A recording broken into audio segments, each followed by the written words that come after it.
ಓಂ ಸದಾಶಿವಸಮಾರಂಭಾಂ ಶಂಕರಾಚಾರ್ಯಮಧ್ಯಮಾಂ ಅಸ್ಮದಾಚಾರ್ಯಪರ್ಯಂತಾಂ ವಂದೇ ಗುರುಪರಂಪರಾಂ ಶ್ರುತಿಸ್ಮೃತಿಪುರಾಣಾನಾಂ ಆಲಯಂ ಕರುಣಾಲಯಂ ನಮಾಮಿ ಭಗವತ್ಪಾದಶಂಕರಂ ಲೋಕಶಂಕರಂ ಶಂಕರಂ ಶಂಕರಾಚಾರ್ಯಂ ಕೇಶವಂ ಬಾದರಾಯಣಂ ಸೂತ್ರಭಾಷ್ಯಕೃತೌ ವಂದೇ ಭಗವಂತೌ ಪುನಃ ಪುನಃ ಈಶ್ವರೋ ಗುರುರಾತ್ಮೇತಿ ಮೂರ್ತಿಭೇದವಿಭಾಗಿನೇ ವ್ಯೋಮವದ್ವ್ಯಾಪ್ತದೇಹಾಯ ದಕ್ಷಿಣಾಮೂರ್ತಯೇ ನಮಃ ದಕ್ಷಿಣಾಮೂರ್ತಯೇ ನಮಃ.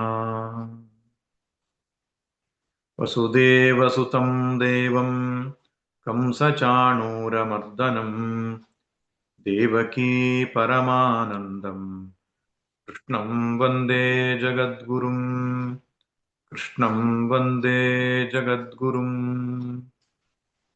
ಹರಿ ಓಂ. ಶ್ಲೋಕ ಸಂಖ್ಯೆ 4 ಆರಂಭ ಮಾಡಿ 10 ತನಕ ಭಗವಂತನ ಯಥಾರ್ಥ ಸ್ವರೂಪ, ಭಗವಂತನ ಸ್ವರೂಪ ಈ ವಿಷಯದ ಕುರಿತಾಗಿ ಚರ್ಚೆ ನಡೀತಾ ಇದೆ. ಒಟ್ಟಾರೆಯಾಗಿ 7 ಲಕ್ಷಣಗಳನ್ನ, ಭಗವಂತನ 7 ಸ್ವರೂಪಗಳನ್ನ ಇಲ್ಲಿ ತಿಳಿಸಿಕೊಡ್ತಾ ಇದ್ದಾನೆ.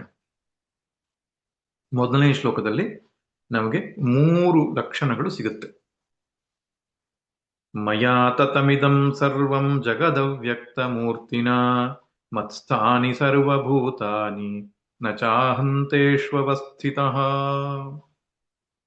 ಮಯಾ ಅವ್ಯಕ್ತ ಮೂರ್ತಿನ ಎಂಬ ಮಾತಿನ ಮೂಲಕ ಅವ್ಯಕ್ತ ಮೂರ್ತಿಯಾದ ನನ್ನಿಂದ, ಅಂದ್ರೆ ಭಗವಂತನು ಅವ್ಯಕ್ತ ಮೂರ್ತಿಯು. ಅವ್ಯಕ್ತ ಮೂರ್ತಿ ಅಂದ್ರೇನು? ನಿರ್ಗುಣ ನಿರಾಕಾರ ಸ್ವರೂಪನು. ಯಾವುದೇ ಒಂದು ವಿಶಿಷ್ಟವಾದ ಆಕಾರವಾಗಲಿ ವಿಶಿಷ್ಟವಾದ ಗುಣಗಳಾಗಲಿ ಅವನಲ್ಲಿ ಇಲ್ಲ.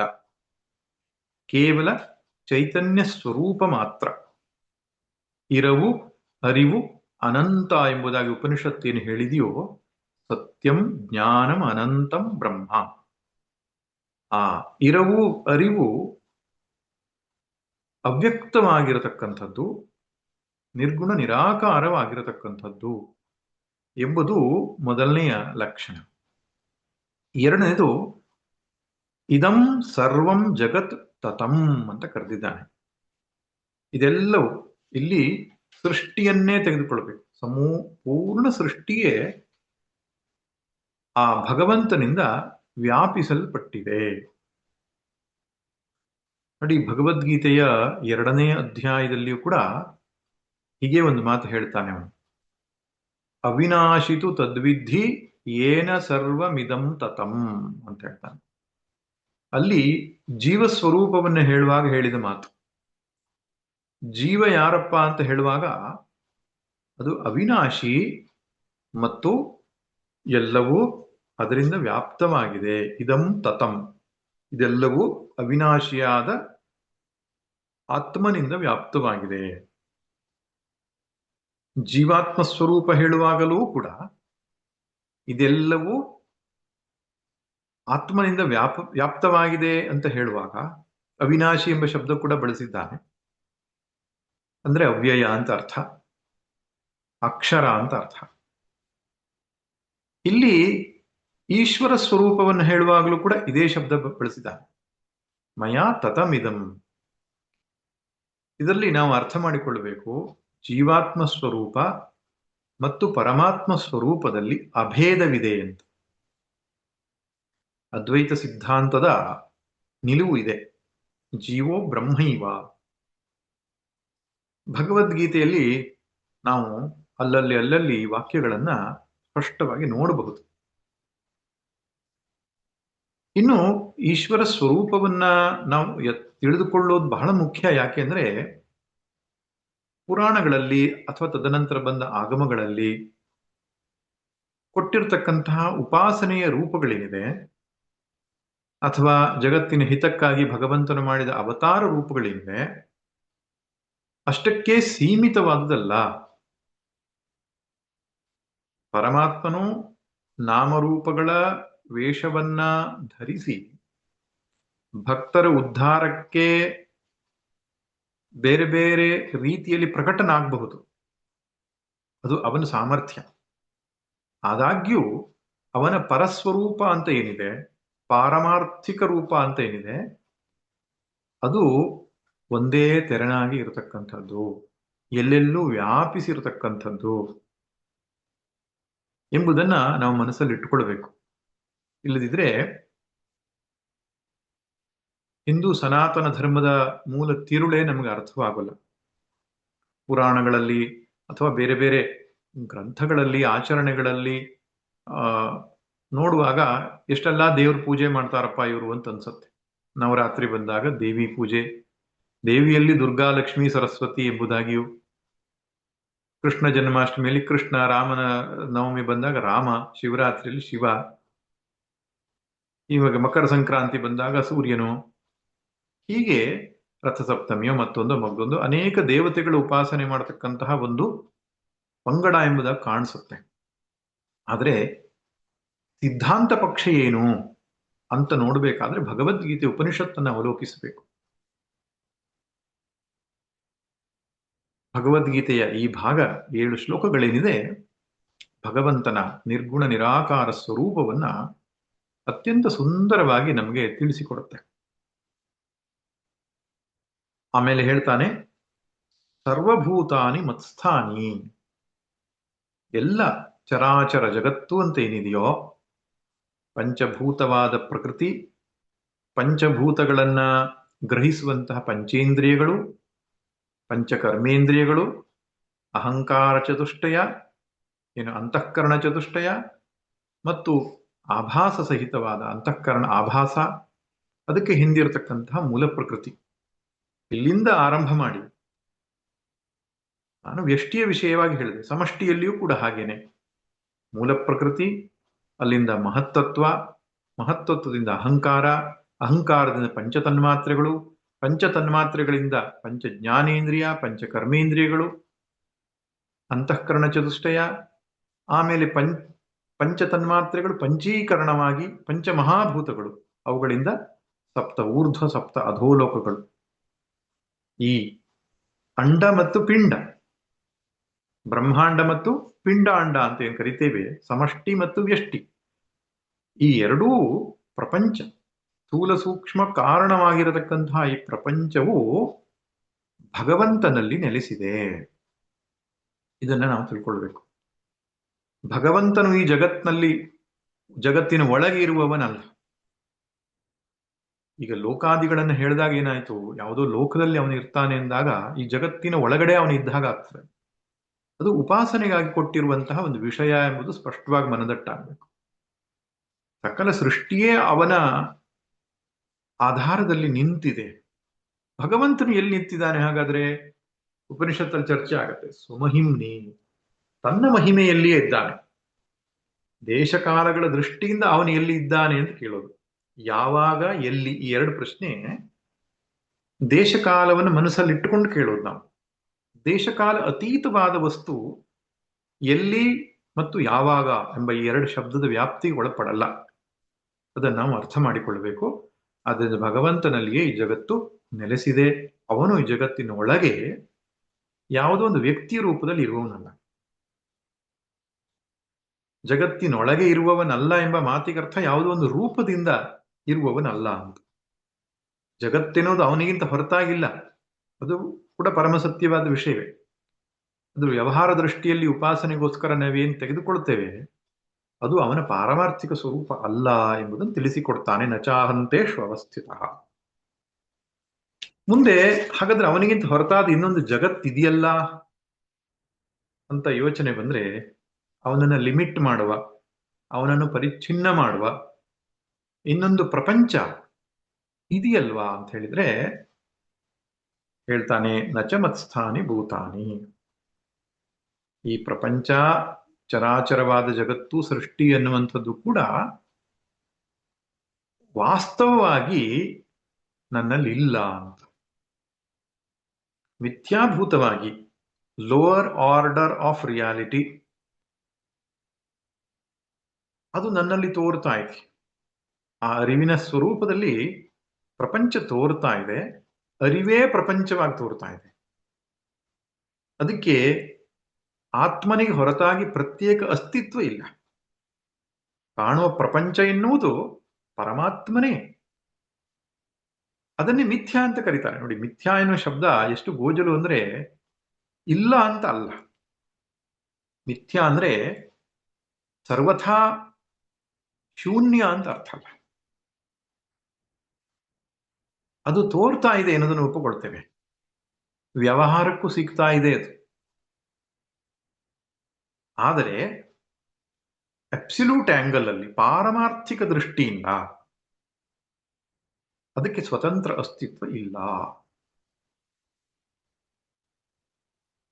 ಬ್ರಹ್ಮನೇ ಜಗತ್ತಾಗಿ ತೋರ್ತಾ ಇರುವುದು ಅಂದ್ರೂ ಒಂದೇ, ಜಗತ್ತಿಗೆ ಸ್ವತಂತ್ರ ಅಸ್ತಿತ್ವ ಇಲ್ಲ ಅಂತ ಹೇಳಿದ್ರು ಒಂದೇ, ಜಗತ್ ಮಿಥ್ಯಾ ಅಂತ ಹೇಳಿದ್ರು ಒಂದೇ.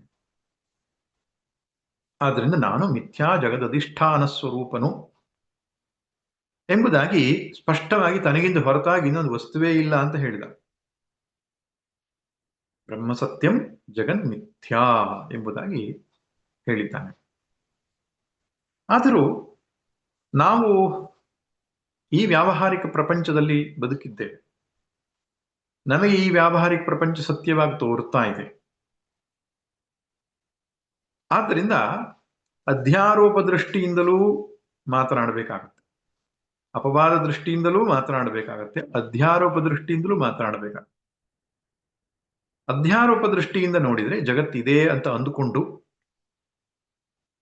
ಆ ಜಗತ್ತಿಗೆ ಸೃಷ್ಟಿ ಸ್ಥಿತಿ ಲಯಕರ್ತನು ತಾನೇ ಎಂಬುದಾಗಿ ಹೇಳ್ತಾನೆ.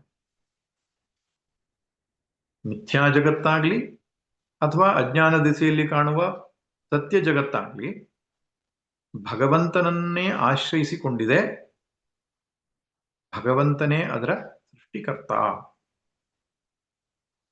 ಅದನ್ನೇ ಮುಂದಿನ ಮಾತಿನಲ್ಲಿ ಭೂತ ಭೃನ್ ಅಂದ್ರೆ ಈ ಜಗತ್ತನ್ನ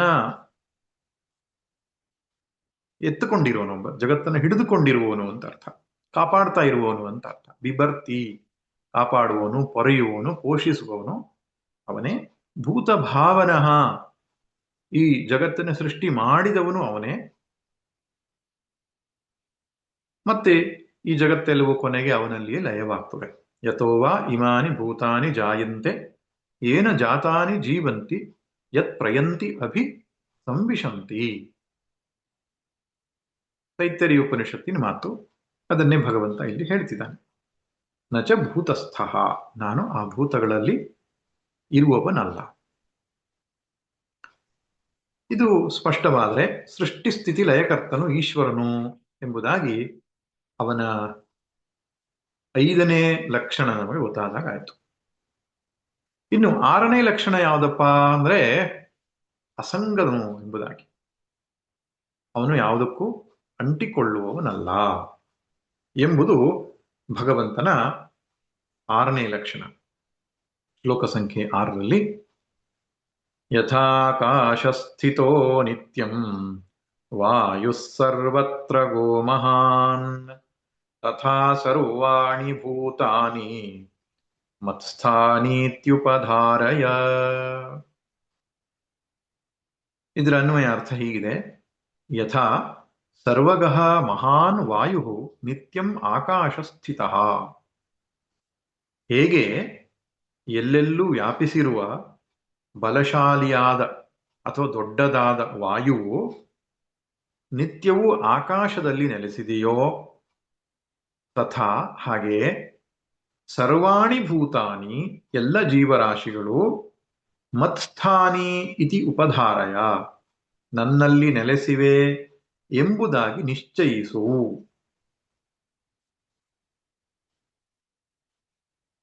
ಶಂಕರರು ಒಂದು ಸಂಬಂಧದ ಭಾಷ್ಯದಲ್ಲಿ ಹೀಗೆ ಬರೀತಾರೆ. ಯಥೋಕ್ತೇನ ಶ್ಲೋಕದ್ವಯೇನ ಉಕ್ತಮರ್ಥಂ ದೃಷ್ಟಾಂತೇನ ಉಪಪಾದಯನ್ ಆಹ. ಈ ಹಿಂದಿನ 2 ಶ್ಲೋಕಗಳಲ್ಲಿ ಹೇಳಿದ ಅರ್ಥವನ್ನ, ವಿಷಯವನ್ನ ಒಂದು ದೃಷ್ಟಾಂತವನ್ನು ಕೊಟ್ಟು ತಿಳಿಸುವುದಕ್ಕಾಗಿ ದೇವರು ಈ ಮಾತನ್ನು ಹೇಳ್ತಿದ್ದಾನೆ ಅಂತ.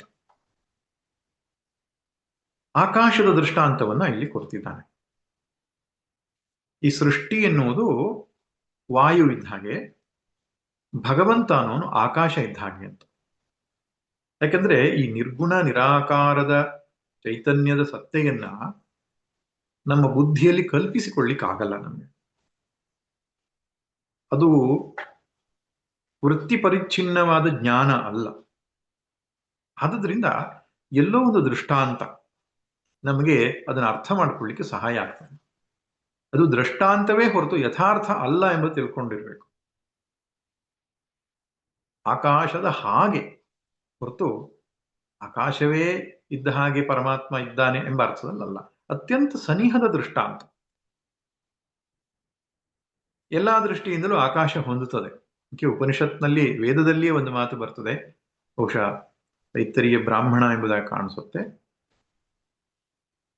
ಆಕಾಶವತ್ ಸರ್ವಗತಶ್ಚ ನಿತ್ಯ ಅಂತ ಹೇಳುತ್ತೆ. ವೇದವೇ ಕೊಡೋ ದೃಷ್ಟಾಂತ. ಆಕಾಶವತ್ ಸರ್ವಗತಶ್ಚ ನಿತ್ಯ, ಆಕಾಶದ ಹಾಗೆ ಎಲ್ಲೆಲ್ಲೂ ವ್ಯಾಪಿಸಿರುವ ನಿತ್ಯ ಸ್ವರೂಪನು ಅಂತ. ಇನ್ನೊಂದು ಕಡೆಗೆ ಚಿದಾಕಾಶ ಸ್ವರೂಪ ಎಂಬುದಾಗಿ ಬರುತ್ತೆ. ಚಿದಾಕಾಶ ಸ್ವರೂಪಿಣಿ ಲಲಿತಾ ಸಹಸ್ರನಾಮದಲ್ಲಿ ಬರುತ್ತೆ. ಅಂದ್ರೆ ನಮಗೊಂದು ಕಲ್ಪಿಸ್ಲಿಕ್ಕೆ ಸಹಾಯ ಆಗ್ತದೆ. ಹೀಗಿದ್ದಾಗ ಆಕಾಶ ಅಂತ ನಾವೇನ್ ಕಾಣ್ತಿದ್ಯೋ, ಆಕಾಶ ಅನ್ನೋ ಶಬ್ದಕ್ಕೆ ಅರ್ಥ ಏನು? ಅವಕಾಶವನ್ನು ಕೊಟ್ಟಿರೋದು. ಈ ಜಗತ್ತಿಗೆಲ್ಲದಕ್ಕೂ ಅವಕಾಶ ಕೊಟ್ಟಿರುವುದಕ್ಕೆ, ಆಸ್ಪದ ಕೊಟ್ಟಿರುವುದಕ್ಕೆ ಹೆಸರು ಆಕಾಶ ಅಂತ. ಅವಕಾಶ ಪ್ರದತ್ವಾತ್ ಆಕಾಶ, ಅಥವಾ ಆ ಸಮಂತಾತ್ ಕಾಶ್ಯತೆ, ಎಲ್ಲೆಲ್ಲೂ ಪ್ರಕಾಶಿಸುತ್ತದೆ ಅಂತ. ಆಕಾಶ ವಾಸ್ತವವಾಗಿ ಎಲ್ಲೆಲ್ಲೂ ತುಂಬಿರುವಂತಹ ವಿಷಯ, ಎಲ್ಲೆಲ್ಲೂ ತುಂಬಿಕೊಂಡಿರುವಂಥದ್ದು, ಎಲ್ಲದಕ್ಕೂ ಆಶ್ರಯ ಕೊಟ್ಟು ತಾನು ಎಲ್ಲೆಲ್ಲೂ ವ್ಯಾಪಿಸಿದೆ. ಆದರೆ ಸರ್ವ ವ್ಯಾಪಕತ್ವ ಅನ್ನುವಂಥದ್ದು ಅದರಲ್ಲಿ ನಮಗೆ ಕಾಣಿಸ್ತದೆ. ಇದು ಒಂದು ಗುಣ. ಆಕಾಶದಲ್ಲಿ ಸರ್ವ ವ್ಯಾಪಕತ್ವ ಅನ್ನೋದು ಕಾಣಿಸ್ತದೆ. ಇನ್ನೊಂದು, ಆಕಾಶದಲ್ಲಿ ನಿರಾಕಾರತ್ವ ಕಾಣಿಸ್ತದೆ. ನಿರ್ಗುಣ ಎಂಬುದಾಗಿ ಕೂಡ ನಾವು ಕಲ್ಪಿಸಬಹುದು, ಆದ್ರೆ ಗುಣ ಇದೆ ಅದ್ರಲ್ಲಿ, ಶಬ್ದ ಗುಣ. ಆದ್ರೆ ನಿರಾಕಾರ ಅನ್ನುವಂಥದ್ದು ಸ್ಪಷ್ಟವಾಗಿ ಗೋಚರ ಆಗ್ತದೆ. ನಿರಾಕಾರವಾಗಿ ಎಲ್ಲೆಲ್ಲೂ ವ್ಯಾಪಿಸಿದೆ. ಈ ಎರಡು ಗುಣಗಳು ಆಕಾಶದಲ್ಲಿ ಕಾಣುತ್ತೆ, ಲಕ್ಷಣಗಳು ಕಾಣಿಸುತ್ತೆ. ಇನ್ನು ಮೂರನೇದು ಸರ್ವಾಧಾರ, ಎಲ್ಲದಕ್ಕೂ ಆಶ್ರಯ ಕೊಟ್ಟಿದೆ, ಅದು ಕಾಣಿಸುತ್ತೆ. ನಾಲ್ಕನೇ ಸಂಗತಿ, ಆಕಾಶವು ನಿತ್ಯವಾಗಿದೆ. ಬೇರೆದಕ್ಕೆ ಹೋಲಿಸಿದ್ರೆ, ಪ್ರಪಂಚದ ಬೇರೆ ವಸ್ತುಗಳಿಗೆ, ವ್ಯಕ್ತಿಗಳಿಗೆ ಹೋಲಿಸಿದ್ರೆ ಆಕಾಶ ಯಾವಾಗಲೂ ಇರ್ತದೆ. ಇನ್ನೊಂದು ಸಂಗತಿ, ಆಕಾಶವು ಅಸಂಗವಾಗಿದೆ. ಆಕಾಶವು ಸರ್ವವ್ಯಾಪಕ, ಆಕಾಶವು ನಿರಾಕಾರ, ಆಕಾಶವು ಸರ್ವ ಆಧಾರ, ಸರ್ವಾಶ್ರಯ, ಮತ್ತೆ ಆಕಾಶವು ಅಸಂಗ, ಆಕಾಶವು ನಿತ್ಯ. ಈ 5 ಲಕ್ಷಣಗಳು ಬ್ರಹ್ಮನಿಗೆ ಹೋಲ್ತದೆ. ಆದ್ದರಿಂದ ಪರಮಾತ್ಮ ಹೇಗಿದ್ದಾನೆ ಅಂದ್ರೆ ಒಂದು ಅರಿವಿನ ಆಕಾಶ ಇದ್ದ ಹಾಗೆ ಇದ್ದಾನೆ ಅಂತ. ಎಲ್ಲೆಲ್ಲೂ ತುಂಬಿರತಕ್ಕಂತಹ ಒಂದು ಅರಿವಿನ ಆಕಾಶ ಹೇಗಿರ್ತದೋ ಹಾಗೆ ಪರಮಾತ್ಮ ಇದ್ದಾನೆ ಅಂತ ಸನಿಹದ ದೃಷ್ಟಾಂತ ಇದು. ಯಾಕಂದ್ರೆ ದೇಶ ಕಾಲ ಅತೀತವಾದದ್ದನ್ನ ನಾವು ದೇಶಕಾಲ ದೃಷ್ಟಾಂತದಿಂದ ಕೊಡ್ಲಿಕ್ಕೆ ಆಗಲ್ಲ. ಅದೇ ಅರ್ಥ ಮಾಡಿಕೊಳ್ಳಿಕ್ಕೂ ಒಂದು ಬುದ್ಧಿಗೆ ಒಂದು ಸಹಾಯ ಬೇಕಲ್ವೇ? ಅದಕ್ಕೆ ದೃಷ್ಟಾಂತಗಳನ್ನು ಕೊಡೋದು. ಆದ್ದರಿಂದ ಹಿಂದೆ ಹೇಳಿರ್ತಕ್ಕಂತಹ 5 ಲಕ್ಷಣಗಳು ಇದರಲ್ಲಿ ಹೊಂದುತ್ತೆ. ಈ ವಾಯು ಅನ್ನುವಂಥದ್ದು ಹೇಗೆ ಆಕಾಶದಿಂದಲೇ ಹುಟ್ಟಿ ಆಕಾಶದಲ್ಲೇ ನೆಲೆಸಿದೆಯೋ, ಕೊನೆಗೆ ಆಕಾಶದಲ್ಲಿಯೇ ಒಂದಾಗ್ತದೋ, ಆಕಾಶ ರೂಪಿಯಾದ ಪರಮಾತ್ಮನಲ್ಲಿಯೇ ಈ ಸೃಷ್ಟಿಯೆಲ್ಲವೂ ಹುಟ್ಟಿದೆ, ಅವನಲ್ಲಿಯೇ ನೆಲೆಸಿದೆ, ಅವನಲ್ಲಿಯೇ ಕೊನೆಗೆ ಒಂದಾಗುತ್ತೆ. ಆ ಆಕಾಶವು ಎಲ್ಲಿದೆ? ಎಲ್ಲೆಲ್ಲೂ ಇದೆ. ವಾಯು ಎಲ್ಲೆಲ್ಲಿ ಇದೆಯೋ ಅಲ್ಲೆಲ್ಲ ಆಕಾಶ ಇದೆ, ಅದಕ್ಕೆ ಆಶ್ರಯ ಕೊಟ್ಟಿದೆ. ಮಯಾ ತತಮಿದಂ ಸರ್ವಂ, ಆಕಾಶ ಹೇಳ್ಬೋದು. ವಾಯುವನ್ನು ತೋರಿಸಿ ಮಹಾನ್ ವಿಶಾಲವಾದ ವಾಯುವನ್ನು ತೋರಿಸಿ ಆಕಾಶ ಈ ಮಾತನ್ನು ಹೇಳ್ಬೋದು. ಮಯಾ ತತಮಿದಂ ಸರ್ವಂ ಜಗದವ್ಯಕ್ತ ಮೂರ್ತಿನ, ಅವ್ಯಕ್ತ ಮೂರ್ತಿಯಾದ ನನ್ನಿಂದ ಇದೆಲ್ಲವೂ, ಈ ವಾಯುವೆಲ್ಲವೂ ವ್ಯಾಪಿಸಲ್ಪಟ್ಟಿದೆ. ಮತ್ಸ್ಥಾನಿ ಸರ್ವಭೂತಾನಿ, ಅವೆಲ್ಲವೂ ನನ್ನಲ್ಲಿ ನೆಲೆಸಿವೆ. ನಚಾಹಂತೇಷ್ವಸ್ಥಿತ, ನಾನು ವಾಯುವಿನ ಒಳಗಿಲ್ಲ, ಯಾವುದೋ ಒಂದು ವಾಯುವಿನ ಒಳಗೆ ಆಕಾಶ ರೂಪದಲ್ಲಿ ಇಲ್ಲ. ಹೀಗೆ ನಚಮಸ್ಥಾನಿ ಭೂತಾನಿ ಎನ್ನುವಂತಹ ಮಾತು ಮಿಥ್ಯಾತ್ವ, ಈ ದೃಷ್ಟಾಂತಕ್ಕೆ ಹೊಂದೋದಿಲ್ಲ ಅದು. ಮಮಾತ್ಮ ಭೂತ ಭಾವನಃ, ವಾಯು ಅನ್ನೋದು ಆಕಾಶದಲ್ಲೇ ಹುಟ್ಟತ್ತೆ, ಆಕಾಶದಲ್ಲೇ ನೆಲೆ ನಿಲ್ಲತ್ತೆ, ಕೊನೆಗೆ ಆಕಾಶದಲ್ಲೇ ಒಂದಾಗತ್ತಲ್ಲ ಶಾಸ್ತ್ರ ದೃಷ್ಟಿಯಿಂದ. ಹಾಗಿರೋದ್ರಿಂದ ವಾಯುವಿಗೆ ಸೃಷ್ಟಿ ಸ್ಥಿತಿ ಲಯಕರ್ತ ಯಾರು? ಆಕಾಶವೇ. ಅಷ್ಟೇ ಅಲ್ಲ, ವಾಯುವಿನಲ್ಲಿ ದುರ್ಗಂಧ ಸುಗಂಧ ಏನೇ ಇದ್ದರೂ ಕೂಡ ಅದು ಆಕಾಶಕ್ಕೆ ಅಂಟೋದೇ ಇಲ್ಲ.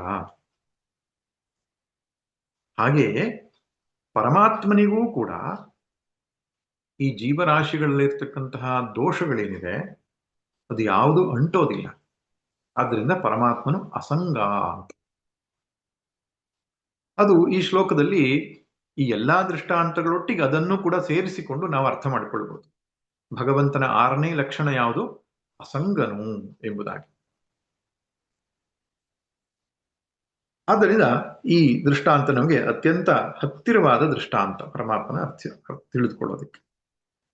ಇನ್ನು ಮುಂದಿನ 2 ಶ್ಲೋಕಗಳಲ್ಲಿ 7 ಮತ್ತು 8 2 ಶ್ಲೋಕಗಳಲ್ಲಿ 5ನೇ ಶ್ಲೋಕದಲ್ಲಿ ಅವನು ಹೇಳಿರತಕ್ಕಂತಹ ಸೃಷ್ಟಿ ಸ್ಥಿತಿ ಲಯ ಈ ಪ್ರಕ್ರಿಯೆ ಹೇಗೆ ಸಂಭವಿಸುತ್ತದೆ ಎನ್ನುವುದನ್ನ ವಿವರಿಸಿದ್ದಾನೆ.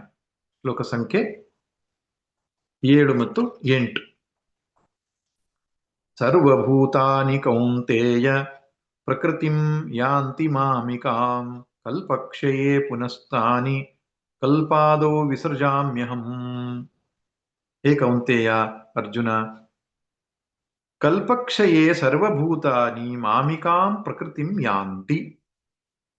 ಕಲ್ಪಕ್ಷಯವಾದಾಗ ಅಂದ್ರೆ ಕಲ್ಪ ಮುಗಿದಾಗ ಸರ್ವಭೂತಾನಿ ಚರಾಚರಾತ್ಮಕವಾದ ಎಲ್ಲ ಜೀವಗಳು, ಎಲ್ಲ ವಸ್ತುಗಳು ಮಾಮಿಕಾಂ ಪ್ರಕೃತಿಂ ಯಾಂತಿ, ನನಗೆ ಸೇರಿದ, ನನಗೆ ಸಂಬಂಧಪಟ್ಟ ಪ್ರಕೃತಿಯನ್ನ ಸೇರುತ್ತವೆ. ಪುನಃ ಕಲ್ಪಾದವು ತಾನಿ ಅಹಂ ವಿಸೃಜಾಮಿ. ಕಲ್ಪದ ಆದಿಯಲ್ಲಿ ಮತ್ತೆ ಈ ಸರ್ವಭೂತಗಳನ್ನ ನಾನು ಸೃಷ್ಟಿಸುತ್ತೇನೆ. ಸೃಷ್ಟಿ ಮತ್ತು ಪ್ರಳಯದ ವಿವರಣೆ ಕೊಟ್ಟಿದ್ದಾನೆ. ಈ ಮೊದಲನೇ ಸಂಗತಿ ನಾವು ಗಮನಿಸಬೇಕಾದ್ದು, ಈ ಸೃಷ್ಟಿ ಮತ್ತು ಪ್ರಳಯ ಎನ್ನುವುದು ಮತ್ತೆ ಮತ್ತೆ ಆಗ್ತಾ ಇರ್ತದೆ. ಅದು ಲೀನಿಯರ್ ಪ್ರೊಸೆಸ್ ಅಲ್ಲ, ಸೈಕ್ಲಿಕ್ ಪ್ರೊಸೆಸ್. ಲೀನಿಯರ್ ಪ್ರೊಸೆಸ್ ಅಂದ್ರೆ ಏನು? ಯಾವುದೋ ಬಿಂದುವಿನಿಂದ ಆರಂಭ ಮಾಡಿ ಯಾವುದೋ ಬಿಂದುವಿನಲ್ಲಿ ಅಂತ್ಯ ಆಗೋದು. ಸನಾತನ ಧರ್ಮ ಆ ರೀತಿ ಸೃಷ್ಟಿಯನ್ನು ಒಪ್ಪೋದಿಲ್ಲ. ಇದು ಅನಾದಿ ಮತ್ತು ಅನಂತ ಎಂಬುದಾಗಿ ಹೇಳುತ್ತೆ. ಅಜ್ಞಾನ ಇರುವಲ್ಲಿವರೆಗೂ ಅನಂತವೇ, ಯಾವಾಗ ಆರಂಭ ಆಗಿದೆಯೋ ಗೊತ್ತಿಲ್ಲ, ಆದ್ರಿಂದ ಅನಾದಿ. ಈ ಸೃಷ್ಟಿ ಏನು ಹೊಸತಲ್ಲ ಎಂಬುದಾಗಿ, ಪ್ರಳಯದಲ್ಲಿ ಯಾವ ನಷ್ಟ ಇಲ್ಲ ಎಂಬುದಾಗಿ ತಿಳ್ಕೊಳ್ಬೇಕು. ನಾವು ಕಾಣುತ್ತಿರುವ ಸೂರ್ಯ, ಚಂದ್ರ, ನಕ್ಷತ್ರ, ಗ್ರಹಮಂಡಲ, ವಾಯು, ಭೂಮಿ ಇವೆಲ್ಲವೂ ಹಳೇದೆ. ಹಳೆ ಸೂರ್ಯ, ಹಳೆ ಚಂದ್ರ, ಹಳೆ ಗಾಳಿ ಎಂಬುದಾಗಿ DVG ಒಂದು ಕಗ್ಗದಲ್ಲಿ ಹೇಳ್ತಾರೆ. ಹಿಂದಿನ ಕಲ್ಪದಲ್ಲಿ ಹೀಗೆ ಇತ್ತಂತೆ, ಮುಂದಿನ ಕಲ್ಪದಲ್ಲಿ ಹೊಸ ಸೃಷ್ಟಿಯಾದಾಗ ಹೀಗೆ ಉಂಟಾಗ್ತದೆ. ಈ ಜೀವರಾಶಿಗಳು ಕೂಡ ಯಾರು ಹೊಸಬರಾಗಿ ಬಂದಿಲ್ಲ. ನ್ಯೂ ಬಾರ್ನ್ ಕ್ರಿಯೇಷನ್ ಅಂತ ಯಾವುದೂ ಇಲ್ಲ. ಯಾವ್ಯಾವುದೋ ಜೀವಗಳಾಗಿ ಹಿಂದೆ ಇದ್ದವರು ಬೇರೆ ಬೇರೆ ಕರ್ಮಾನುಸಾರಿ ಶರೀರವನ್ನು ಧಾರಣೆ ಮಾಡ್ಕೊಂಡು ಬಂದಿದ್ದಾರೆ. ಯಾರೋ ಹೀಗೆ ತಮಾಷೆ ಅಂದ್ರೆ ವಾಸ್ತವವಾಗಿ ಕೇಳಿದ್ದು, ಪಾಪ್ಯುಲೇಷನ್ ಎಕ್ಸ್ಪ್ಲೋಡ್ ಆಗ್ತಾ ಇದೆ, ಜನಸಂಖ್ಯೆ ಜಾಸ್ತಿ ಆಗ್ತದೆ, ಅವರೆಲ್ಲ ಎಲ್ಲಿಂದ ಬಂದ್ರು ಅಂತ ಪೂಜ್ಯ ಸ್ವಾಮಿ ಚಿನ್ಮಯಾನಂದರ ಹತ್ರ ಕೇಳಿದಾಗ ಅವರು ತಮಾಷೆಯಾಗಿ ಉತ್ತರ ಕೊಟ್ರು. ಮುಂಚೆಲ್ಲ ಕಾಡಿನಲ್ಲಿ ಪ್ರಾಣಿಗಳೆಲ್ಲ ತುಂಬಾ ಇದ್ದುವು, ನೀವು ಕಾಡನ್ನ ನಾಶ ಮಾಡಿದ್ರಲ್ಲ, ಅದಕ್ಕೆ ಅವೆಲ್ಲ ಈ ನಗರಕ್ಕೆ ಬಂದು ಕೂತ್ಕೊಂಡಿವೆ ಅಂತ. ಅದರ ಮಾತಿನ ಅರ್ಥ ಇಷ್ಟೇ, ಯಾವುದೂ ಹೊಸತಿಲ್ಲ ಇಲ್ಲಿ. ಒಂದು ಅಣುರೇಣು ತೃಣದಷ್ಟು ಕೂಡ ಹೊಸತು ಸೃಷ್ಟಿ ಮಾಡ್ಲಿಕ್ಕೆ ಸಾಧ್ಯ ಇಲ್ಲ ಅಂತ. ಅಂದ್ರೆ ವಿಜ್ಞಾನದ ನಿಯಮವೂ ಇದನ್ನೇ ಹೇಳುತ್ತಲ್ಲ. ಎನರ್ಜಿ ಕನ್ಸರ್ವೇಷನ್ ಆಫ್ ಎನರ್ಜಿ ಎನ್ನುವಂತಹ ನಿಯಮ ಹೊಸತಾಗಿ ಯಾವುದು ಸೃಷ್ಟಿ ಆಗೋಲಿಕ್ಕೆ ಸಾಧ್ಯವೇ ಇಲ್ಲ ಅಂತ. ಮ್ಯಾಟರ್ ಅನ್ನೋದು ಎನರ್ಜಿ ಆಗತ್ತೆ, ಎನರ್ಜಿ ಅನ್ನೋದು ಮ್ಯಾಟರ್ ಆಗುತ್ತೆ, ಅಷ್ಟೇ ಹೊರತು ಹೊಸ ಏನೂ ಇರಲ್ಲ. ಅದನ್ನೇ ನಮ್ಮ ಶಾಸ್ತ್ರಗಳು ಹೇಳ್ತಾ ಇವೆ. ಪ್ರಳಯ ಕಾಲದಲ್ಲಿ ಈ ಜಗತ್ತೆಲ್ಲವೂ ಕೂಡ ಭಗವಂತನ ಪ್ರಕೃತಿಯಲ್ಲಿ ಲಯವಾಗುತ್ತೆ. ಭಗವಂತನ ಪ್ರಕೃತಿ ಅಂತ ಹೇಳಿದ್ರೆ ಏನು? ಭಗವಂತನ ಶಕ್ತಿ ಅಂತ ಅರ್ಥ. ಅದನ್ನ 7ನೇ ಅಧ್ಯಾಯದಲ್ಲಿ ಅಪರಾ ಪ್ರಕೃತಿ ಅಂತ ಕರೆದಿದ್ದಾನೆ. ಅದಕ್ಕೆ ಇನ್ನೊಂದು ಶಬ್ದ ಇದೆ, ಮೂಲ ಪ್ರಕೃತಿ ಅಂತಿದೆ. ಮತ್ತೊಂದು ಶಬ್ದ ಇದೆ, ಮಾಯಾ. ಪುರಾಣಗಳಲ್ಲಿ ಅವನ ಹೆಂಡತಿ ಅಂತ ಮಾಡಿಟ್ಟಿದ್ದಾರೆ. ಈಶ್ವರನ ಹೆಂಡತಿ ಯಾರು? ಪಾರ್ವತಿ. ಆ ಪುರಾಣದಲ್ಲಿ ಪಾರ್ವತಿ ಅಂತ ಏನಿದೆಯೋ, ಅಥವಾ ವಿಷ್ಣು ಪತ್ನಿಯಾದ ಲಕ್ಷ್ಮಿ ಅಂತ ಏನಿದೆಯೋ, ಅದು ವೇದಾಂತದಲ್ಲಿ ಭಗವಂತನ ಶಕ್ತಿ ಅಂತ ಕರೆಯಲ್ಪಡುತ್ತೆ. ಅದು ಅವನಿಗೆ ಸಮಾನವಾದ ಶಕ್ತಿಯೋ ಪ್ಯಾರಲಲ್ ರಿಯಾಲಿಟಿಯೋ ಕೇಳಿದ್ರೆ ಅಲ್ಲ. ಅದು ಲೋವರ್ ಆರ್ಡರ್ ಮಿಥ್ಯಾರೂಪವಾದಂತಹ ಅಸ್ತಿತ್ವ ಅದರದ್ದು. ಶಂಕರರ ಭಾಷೆಯಲ್ಲಿ ಸ್ಪಷ್ಟವಾಗಿ ಬರೀತಾರೆ, ಪ್ರಕೃತಿಂ ತ್ರಿಗುಣಾತ್ಮಿಕಾಂ ಅಪರಾಂ ನಿಕೃಷ್ಟಾಂ, ಈ 4 ಶಬ್ದ ಬಳಸಿದ್ದಾರೆ. ನನಗೆ ಸೇರಿದ ಅಂತ ಹೇಳ್ತಾನೆ ಅವನು. ನನಗೆ ಸೇರಿದ ಅಂದ್ರೇನು? ಅವನದೇ ಶಕ್ತಿ ಅಂತ, ಬೇರೆ ಯಾವುದೇ ಸ್ವತಂತ್ರ ಅಲ್ಲ. ಅದಕ್ಕೆ ಸ್ವತಂತ್ರ ಅಸ್ತಿತ್ವವೇ ಇಲ್ಲ ಪ್ರಕೃತಿಗೆ. ಈಶ್ವರನ ಅಧೀನದಲ್ಲಿರ್ತಕ್ಕಂಥ ಶಕ್ತಿ ಅದು. ಆದ್ರೆ ಆ ಪ್ರಕೃತಿ ಭಗವಂತನಷ್ಟೇ ಸಮಾನವಾದ ಅಸ್ತಿತ್ವ ಇದೆಯಾ ಕೇಳಿದ್ರೆ ಇಲ್ಲ. ಅಪರಾಮ್, ಕೆಳಮಟ್ಟದ್ದು.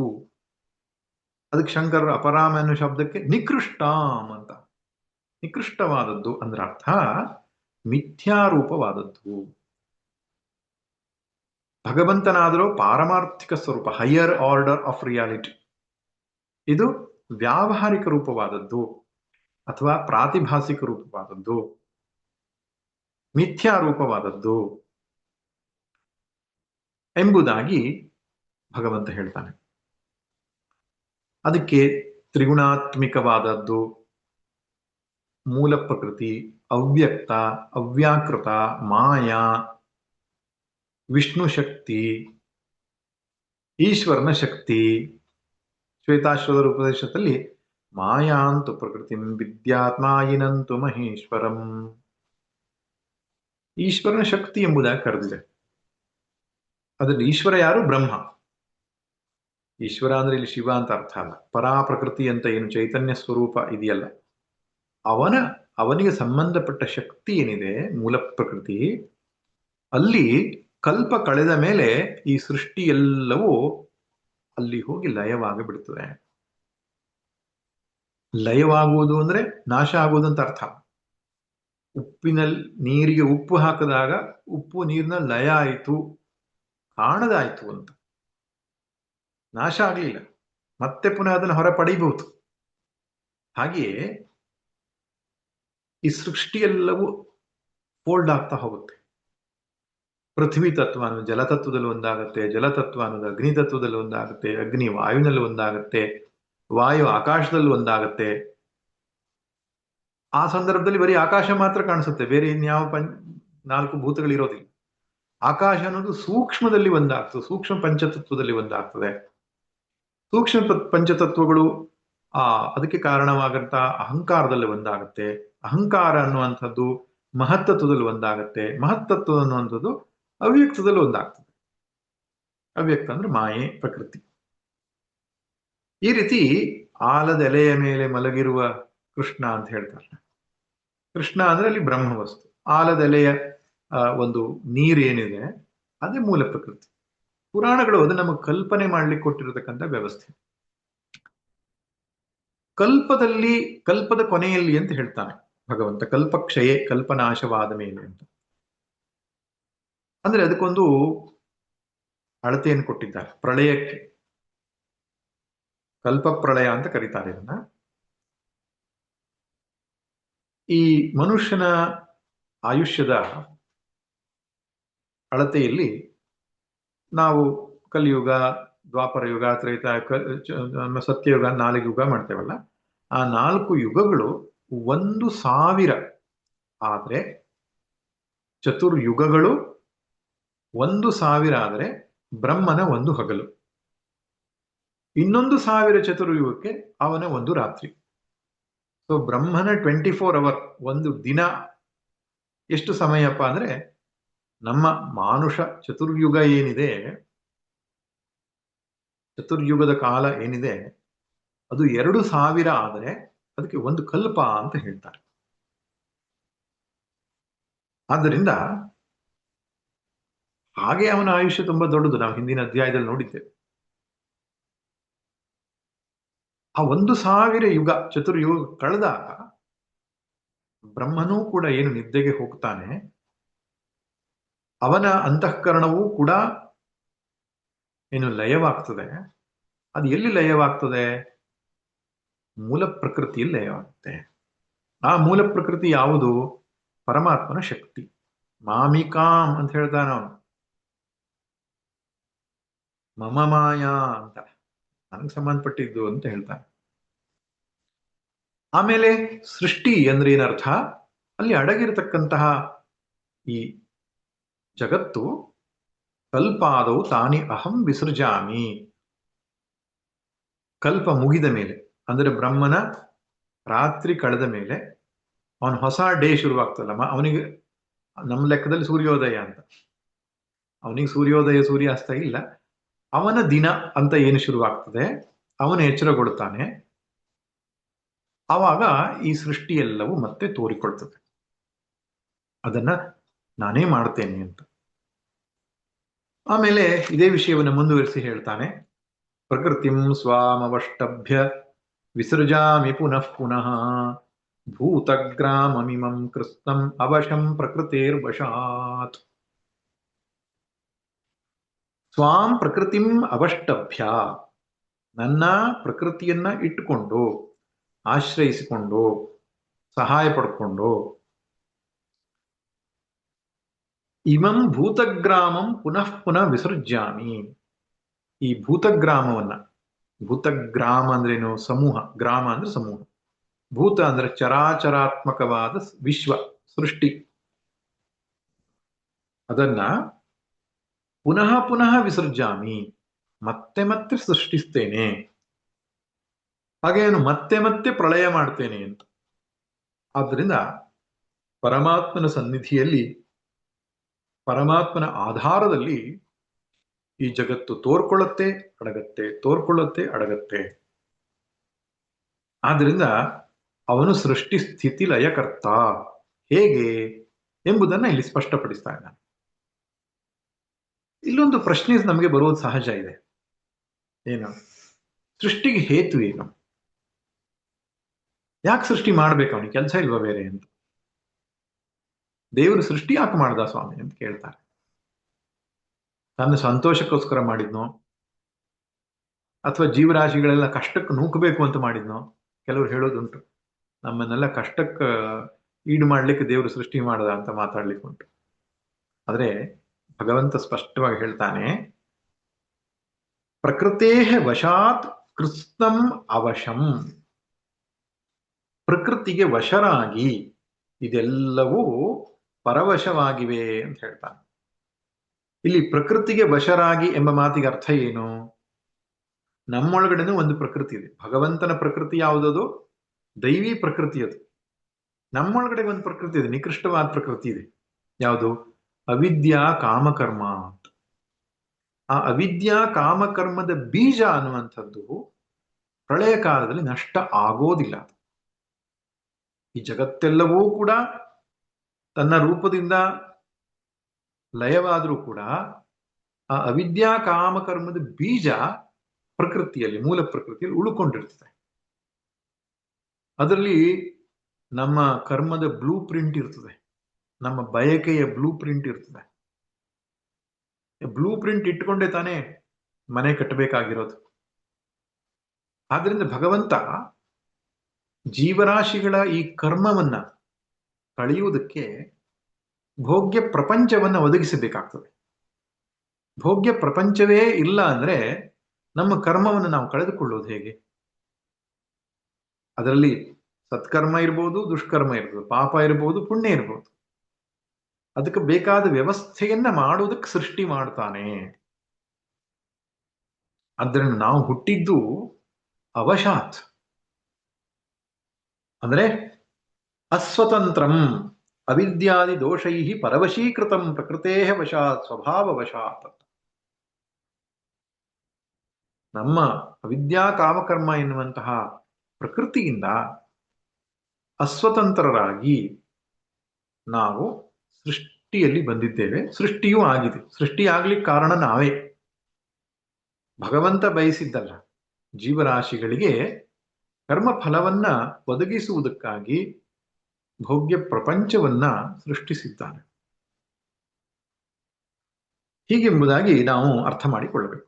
ಈ ಎರಡು ಶ್ಲೋಕಗಳಲ್ಲಿ ಸೃಷ್ಟಿ ಸ್ಥಿತಿ ಲಯಕ್ಕೆ ಭಗವಂತ ಕಾರಣನು ಎಂಬುದಾಗಿ ಹೇಳಿತು. ಇನ್ನು 9ನೇ ಶ್ಲೋಕದಲ್ಲಿ ಭಗವಂತನ ಇನ್ನೊಂದು ಲಕ್ಷಣವನ್ನು ಹೇಳ್ತಾನೆ, ಅಕರ್ತ ಅಭೋಕ್ತ. ಭಗವಂತನು ಕರ್ತನೂ ಅಲ್ಲ, ಭೋಕ್ತನೂ ಅಲ್ಲ. ಈ ವಿಷಯ ಹೇಳಲೇಬೇಕಾಗಿದೆ. ಯಾಕೆಂದ್ರೆ ಭಗವಂತನು ಹಾಗಾದ್ರೆ ಮಾಡ್ತಾನೆ, ಕರ್ಮ ಮಾಡ್ತಾನೆ ಅಂತ ಆದ್ರೆ ಕರ್ಮ ಫಲ ಭೋಕ್ತನೂ ಆಗ್ತಾನಲ್ಲ. ಶಂಕರರ ಭಾಷ್ಯದಲ್ಲಿ ಬರೀತ, ತರ್ಹಿ ತಸ್ಯತೆ ಪರಮೇಶ್ವರಸ್ಯ ಭೂತಗ್ರಾಮಂ ಇಮಂ ವಿಷಮಂ ವಿದಧತಃ ತನ್ನಿಮಿತ್ತಾಭ್ಯಾಂ ಧರ್ಮಾಧರ್ಮಾಭ್ಯಾಂ ಸಂಬಂಧ ಸ್ಯಾತಿತಿ. ಈಗ ಜಗತ್ತಿನ ಸೃಷ್ಟಿ ಆಗತ್ತೆ ಅಂದ್ರೆ ಊರ್ಧ್ವಲೋಕ ಅಧೋಲೋಕ ಎಲ್ಲ ಸೃಷ್ಟಿಯಾಗಬೇಕು. ಪುಣ್ಯಾತ್ಮರ ಲೋಕ, ಪಾಪಾತ್ಮರ ಲೋಕ, ಪುಣ್ಯಾತ್ಮ ಶರೀರ, ಪಾಪಾತ್ಮರ ಶರೀರ. ವಿಷಮವಾದ ಸೃಷ್ಟಿ ಇದು, ಸಮಸೃಷ್ಟಿ ಅಲ್ಲ, ವಿಷಮ ಸೃಷ್ಟಿ ಇದು. ಆ ವಿಷಮ ಸೃಷ್ಟಿಯಲ್ಲಿ ಧರ್ಮ ಮತ್ತು ಅಧರ್ಮ ಇದೆರಡೂ ಇರ್ತದೆ. ಪಾಪ ಪುಣ್ಯ ಎರಡೂ ಇರುತ್ತೆ ಜೀವಿಗಳಲ್ಲಿ. ಪಾಪದ ಲೋಕಗಳು ಇರುತ್ತೆ, ಪಾಪದ ಜೀವಿಗಳಿರ್ತಾರೆ, ಪಾಪದ ಮನಸ್ಥಿತಿಗಳು. ಅದಕ್ಕೆ ಸಂಬಂಧ ಅವನಿಗೆ ಉಂಟಾಯ್ತಲ್ಲ. ಇವಾಗ ಪಾಪ ನಿಮಿತ್ತದಿಂದ ಸಂಶ್ಲೇಷ ಸಂಬಂಧ ಅನ್ನೋದು ಅವನಿಗೆ ಉಂಟಾಯ್ತಲ್ವ. ಅದು ಒಂದು ಸ್ಪಷ್ಟಪಡಿಸಬೇಕು. ಸೃಷ್ಟಿಗೂ ಅವನಿಗೂ ಯಾವ ಸಂಬಂಧವೂ ಇಲ್ಲ. ಆ ಮೂಲಕವಾಗಿ ಅವನು ಕರ್ತನೂ ಅಲ್ಲ, ಭೋಕ್ತನೂ ಅಲ್ಲ. ಅದನ್ನು ತಿಳಿಸುವುದಕ್ಕೆ 9ನೇ ಶ್ಲೋಕ ಹೊರಟಿದೆ. ನಚ ಮಾಂ ತಾನಿ ಕರ್ಮಾಣಿ ನಿಬದ್ಧಂತಿ ಧನಂಜಯ ಉದಾಸೀನವದಾಸೀನಂ ಅಸಕ್ತಂತೇಷು ಕರ್ಮಸು. ಏ ಧನಂಜಯ, ತೇಷು ಕರ್ಮಸು ಅಸಕ್ತಂ ಉದಾಸೀನವತ್ ಆಸೀನಂ ಮಾಂ ತಾನಿ ಕರ್ಮಾಣಿ ನ ನಿಬದ್ಧಂತಿ. ಇಷ್ಟೆಲ್ಲ ನಡೆದ್ರೂ ಕೂಡ ನನಗೆ ಅದು ಅಂಟೋದಿಲ್ಲ ಅಂತ ಹೇಳ್ತಾನೆ. ಯಾಕೆ? ನಾನು ಅಸಕ್ತನಾಗಿದ್ದೇನೆ ಅಂತ. ಅದೇ ಅಸಂಗನಾಗಿದ್ದೇನೆ ಅಂತ ಅರ್ಥ. ಸಕ್ತ ಅಂದ್ರೆ ಸೇರ್ಕೊಂಡಿರೋದು ಅಂತ, ಅಸಕ್ತ ಅಂದ್ರೆ ಸೇರದೇ ಇರೋದು ಅಂತ. ಹೇಗೆ ಅಸಕ್ತ ಅಂದ್ರೆ ಉದಾಸೀನವತ್, ನಾನು ಉತ್ ಆಸೀನಂ ಅಂದ್ರೆ ಮೇಲ್ಗಡೆ ಕೂತ್ಕೊಂಡಿರ್ತಾರಲ್ಲ. ಶಂಕರರು ಹೇಳ್ತಾರೆ, ಉಪೇಕ್ಷಕಃ ಕಶ್ಚಿತ್ ತದ್ವತ್ ಆಸೀನಂ ಆತ್ಮನಃ ಅವಿಕ್ರಿಯತ್ವಾತ್. ಆತ್ಮನು ಕ್ರಿಯೆಯನ್ನ ಮಾಡುವನಲ್ಲ. ಆತ್ಮನಲ್ಲಿ ಕ್ರಿಯೆ ಎನ್ನುವಂತಹ ಒಂದು ಗುಣವನ್ನ ನಾವು ಆರೋಪಿಸಿಬಿಟ್ರೆ ಅದರ ಚೈತನ್ಯತ್ವ, ನಿತ್ಯತ್ವ, ಸತ್ಯತ್ವ ಎಲ್ಲ ಗುಣಗಳಿಗೂ ದೋಷ ಬಂದ್ಬಿಡ್ತದೆ. ಅವಿಕ್ರಿಯನಾದಂತಹ ನಿತ್ಯ ಆತ್ಮನು ಕ್ರಿಯಾತ್ಮಕನಾದ ಮೇಲೆ ಕ್ರಿಯೆಯ ಸಂಬಂಧ ಅದಕ್ಕೆ ಬಂದ್ಬಿಡ್ತದೆ. ತಪ್ಪು ಮಾಡೋದು, ಸರಿ ಮಾಡೋದು, ಆ ತಪ್ಪು ಸರಿಗಳ ಕರ್ಮ ಫಲವನ್ನು ಅನುಭವಿಸೋದು, ಭೋಕ್ತೃತ್ವವು ಜೊತೆಗೆ ಸೇರ್ಕೊಂಡು ಬಿಡ್ತದೆ. ಆ ಪರಮಾತ್ಮನಾಗಿ ಉಳಿಯಲ್ಲ. ದೇವರು ಸೃಷ್ಟಿ ಮಾಡ್ದ ಅಂತ ಹೇಳಿದ್ರೆ ಏನರ್ಥ? ಕುಂಬಾರ ಮಡಿಕೆ ಮಾಡಿದ ಹಾಗಲ್ಲ. ಕುಂಬಾರ ಮಡಿಕೆ ಮಾಡುವಾಗ ತನ್ನದೇ ಯೋಚನೆಯನ್ನಿಟ್ಟುಕೊಂಡು ತನ್ನದೇ ಸಾಮರ್ಥ್ಯವನ್ನು ಬಳಸಿಕೊಂಡು ಅದ್ರ ಫಲಾಪೇಕ್ಷೆಯನ್ನು ಇಟ್ಟುಕೊಂಡು ಅವನದನ್ನು ಮಾಡ್ತಾನೆ. ಅಥವಾ ಮನೆ ಕಟ್ಟೋದು ಮತ್ತೊಂದು ಕೆಲಸ. ಹಾಗೆ ಭಗವಂತನ ಸೃಷ್ಟಿ ಮಾಡಿದ್ದಲ್ಲ ಅಂತ ಹೇಳ್ತಾನೆ. ಅದು ಮುಂದಿನ ಶ್ಲೋಕವನ್ನು ನಾವು ತೆಗೆದುಕೊಂಡ್ರೆ ಇದು ತುಂಬಾ ಸರಿಯಾಗಿ ಅರ್ಥ ಆಗತ್ತೆ. ಮಯಾ ಅಧ್ಯಕ್ಷೇಣ ಪ್ರಕೃತಿ ಸೂಯತೆ ಸಚರಾಚರಂ ಹೇತುನಾನೇನ ಕೌಂತೇಯ ಜಗದ್ವಿಪರಿವರ್ತತೆ. ಮಯಾ ಅಧ್ಯಕ್ಷೇಣ, ನನ್ನ ಸಾನ್ನಿಧ್ಯ ಮಾತ್ರದಿಂದ, ಮಯಾ ಪ್ರಕೃತಿ ಸಚರಾಚರಂ ಸೂಯತೆ. ಹೇ ಕೌಂತೇಯ, ಹೇ ಕುಂತಿಪುತ್ರನೇ, ಅಧ್ಯಕ್ಷನಾದ ಮಯ, ನನ್ನಿಂದ, ಪ್ರಕೃತಿ ಸಚರಾಚರಂ ಸೂಯತೆ, ಪ್ರಕೃತಿಯು ಚರಾಚರಾತ್ಮಕವಾದ ಸೃಷ್ಟಿಯನ್ನು ಮಾಡುತ್ತೆ. ಅನೇನ ಹೇತುನ ಜಗದ್ವಿಪರಿವರ್ತದೆ, ಈ ಕಾರಣದಿಂದ ಜಗತ್ತು ಪರಿಣಾಮವನ್ನು ಹೊಂದುತ್ತೆ, ಅಂದ್ರೆ ಸೃಷ್ಟಿ ಸ್ಥಿತಿಯಾದಿಗಳನ್ನು ಹೊಂದುತ್ತೆ. ಇಲ್ಲಿ ಸ್ಪಷ್ಟವಾಗಿ ಗೊತ್ತಾಗೋದೇನೆಂದ್ರೆ ಜಗತ್ತಿನ ಭಗವಂತನ ಸಾನ್ನಿಧ್ಯ ಮಾತ್ರ ಕರ್ತೃತ್ವ, ಅವನ ಪ್ರಕೃತಿ ಸೃಷ್ಟಿ ಕೆಲಸವನ್ನು ಮಾಡುವುದು ಅಂತ. ಅಧ್ಯಕ್ಷನ ಕೆಲಸ ಏನಪ್ಪಾ ಅಂದ್ರೆ ಎಲ್ಲವನ್ನು ನೋಡೋದು. ಶಂಕರರು ಸ್ಪಷ್ಟವಾಗಿ ಬರ್ತಾರೆ ಅಲ್ಲಿ, ದೃಶಿಮಾತ್ರ ಸ್ವರೂಪೇಣ ಅವಿಕ್ರಿಯಾತ್ಮನ ಅಧ್ಯಕ್ಷೇಣ. ಅಧ್ಯಕ್ಷ ಅಂದ್ರೆ ಎಲ್ಲದರ ಕಡೆಗೆ ಒಂದು ಕಣ್ಣಿಟ್ಟಿರುವವನು ಅಂತ ಅರ್ಥ. ಅವನು ಕೆಲಸ ಮಾಡ್ಬೇಕಂತಿಲ್ಲ, ಅವನೆಲ್ಲ ಸರಿಯಾಗಿ ನಡೀತಾ ಇದೆಯಾ ಅಂತ ಗಮನಿಸಬೇಕು, ಅವನು ಅಧ್ಯಕ್ಷ. ಆದ್ರಿಂದ ಕೊನೆಗೆ ಜವಾಬ್ದಾರಿ ಅವನದೇ ಅಲ್ವಾ, ಲೋಕದಲ್ಲಿ ಕರೆಯುವಂಥದ್ದು. ಪರಮಾತ್ಮನೂ ಕೂಡ ಸೃಷ್ಟಿಯ ವಿಷಯದಲ್ಲಿ ಅಧ್ಯಕ್ಷ ಅಂತ. ಅದಕ್ಕೆ ಸನ್ನಿಧಾನ ಕರ್ತೃತ್ವ, ಸಾಕ್ಷಾತ್ ಕರ್ತೃತ್ವ ಅಂತ ಎರಡು ಶಬ್ದಗಳ ಬಳಕೆ ಇದೆ. ಕೆಲವೊಂದು ವಸ್ತುಗಳು ಅದರ ಇರುವಿಕೆ ಮಾತ್ರದಿಂದಲೇ ಕೆಲಸ ನಡೆಯುವಂತೆ ಪ್ರೇರಣೆಯನ್ನು ನೀಡುತ್ತೆ. ಉದಾಹರಣೆಗೆ ಸೂರ್ಯ ಮೂಡಣದಲ್ಲಿ ಬರ್ತಾ ಇದ್ದ ಹಾಗೇನೆ ಪುಣ್ಯಾತ್ಮರು ಪಾಪಾತ್ಮರು ಇಬ್ಬರೂ ಕೂಡ ತಮ್ಮ ತಮ್ಮ ಕೆಲಸದಲ್ಲಿ ಪ್ರವೃತ್ತರಾಗ್ತಾರೆ. ಕೆಲವರು ಧರ್ಮ ಕಾರ್ಯದಲ್ಲಿ ತೊಡಗುತ್ತಾರೆ, ಕೆಲವರು ಅಧರ್ಮ ಕಾರ್ಯದಲ್ಲಿ ತೊಡಗುತ್ತಾರೆ. ಧರ್ಮ ಕಾರ್ಯದಲ್ಲಿ ತೊಡಗಿದವರಿಗೆ ಬಂದ ಪುಣ್ಯ ಸೂರ್ಯನನ್ನು ಕೊಟ್ಟದ್ದು ಅಂತ ಹೇಳಲಿಕ್ಕೆ ಆಗ್ತದ? ಅಥವಾ ಇನ್ಯಾವುದೋ ವ್ಯಕ್ತಿ ಮಾಡಿದ ಪಾಪ ಕರ್ಮಕ್ಕೆ ಹೊಣೆ ಸೂರ್ಯನನ್ನ ಹಾಕ್ಲಿಕ್ಕೆ ಆಗ್ತದ? ಕಳ್ಳತನ ಮಾಡ್ದ, ಪೊಲೀಸರು ಹಿಡ್ಕೊಂಡು ಹೋದ್ರು, ಯಾಕೆ ಮಾಡಿದ್ಯಪ್ಪ ಅಂದ್ರೆ ಸೂರ್ಯ ಪ್ರೇರಣೆ ಕೊಟ್ಟ ಅಂತ ಹೇಳಲಿಕ್ಕೆ ಆಗುತ್ತೆ? ಹೇಗೆ ಹಾಗೆ ಸಾಧ್ಯವಿಲ್ಲವೋ ಹಾಗೆ ಈ ಸೃಷ್ಟಿಯ ವ್ಯವಸ್ಥೆ ಇರ್ಬೋದು, ಅಥವಾ ಜೀವಾತ್ಮರು ಮಾಡತಕ್ಕಂತಹ ಕರ್ಮಗಳಿರ್ಬೋದು, ಅದು ಕೇವಲ ಸಾಕ್ಷಿ ಸ್ವರೂಪನಾದ, ದೃಷ್ಟಾ ಸ್ವರೂಪನಾದ, ಅರಿವಿನ ಸ್ವರೂಪನಾದ ಪರಮಾತ್ಮನ ಸನ್ನಿಧಿಯಲ್ಲಿ ನಡೀತಾ ಇದೆ. ಅದಕ್ಕೆ ಸನ್ನಿಧಾನ ಕರ್ತೃತ್ವ ಅಂತ ಹೇಳ್ತಾರೆ. ಹಾಗಾದ್ರೆ ಸಾಕ್ಷಾತ್ ಕರ್ತ ಯಾರು ಕರ್ಮಕ್ಕೆ? ಜೀವಾತ್ಮ. ಯಾರು ತನ್ನ ಅಜ್ಞಾನಿಯಾದವನು ತಾನು ಅಂತ ಶರೀರ ಮನಸ್ಸು ಬುದ್ಧಿಗಳಲ್ಲಿ ಅಂದ್ಕೊಂಡಿದ್ದಾನೋ ಅವನೇ ಕರ್ತ. ಯಾರು ಕರ್ತ? ಅವನು ಭೋಕ್ತ. ಯಾರು ಕರ್ಮ ಮಾಡಿದ್ದಾನೋ ಕರ್ಮದ ಫಲ ಅವನೇ ಉಣ್ಣಬೇಕು. ಆದ್ರಿಂದ ಭಗವಂತನು ಕರ್ತನೂ ಅಲ್ಲ, ಭೋಕ್ತನೂ ಅಲ್ಲ. ಏನು? ಸಾಕ್ಷಿ ಸ್ವರೂಪ ಮಾತ್ರ. ಅದನ್ನೇ ಮಯಾಧ್ಯಕ್ಷ ಅನ್ನೋ ಶಬ್ದದಿಂದ ಕರೆದಿತ್ತು. ಇದನ್ನು ಕೆಲವು ಕಡೆ ಹೇಳ್ತಾನೆ ಅವನು. ನಾದತ್ತೇ ಕಸ್ಯಚಿತ್ ಪಾಪಂ ನ ಚೈವ ಸುಕೃತಂ ವಿಭು ಅಜ್ಞಾನೇನಾವೃತಂ ಜ್ಞಾನಂ ತೇನ ಮುಖ್ಯಂತಿ ಜಂತವಃ.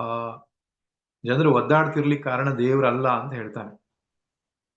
ದೇವ್ರು ಮಾಡಿಸ್ದ, ದೇವ್ರ ಹೊಣೆ, ಅಯ್ಯೋ ದೇವ್ರಿಗೆ ಕರುಣೆ ಇಲ್ಲ, ಹೀಗೆಲ್ಲ ಹೇಳ್ಬಾರ್ದು. ದೇವರ ಸ್ವರೂಪ ನಮಗೆ ಗೊತ್ತಿಲ್ಲದಾಗಿದ್ದಾಗ ಹೀಗೆ ಮಾತಾಡ್ತೇವೆ.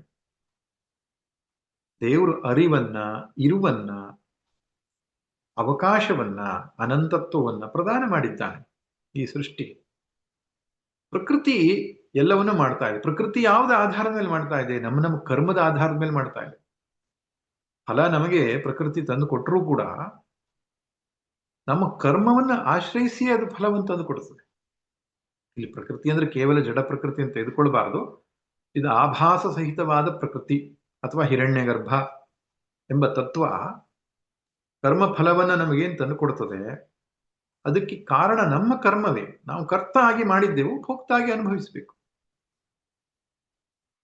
ಅರಿವಿನ ಆಕಾಶ ರೂಪದಲ್ಲಿರುವ ಪರಮಾತ್ಮನು ಇದಕ್ಕೆ ಹೊಣೆಯಲ್ಲ.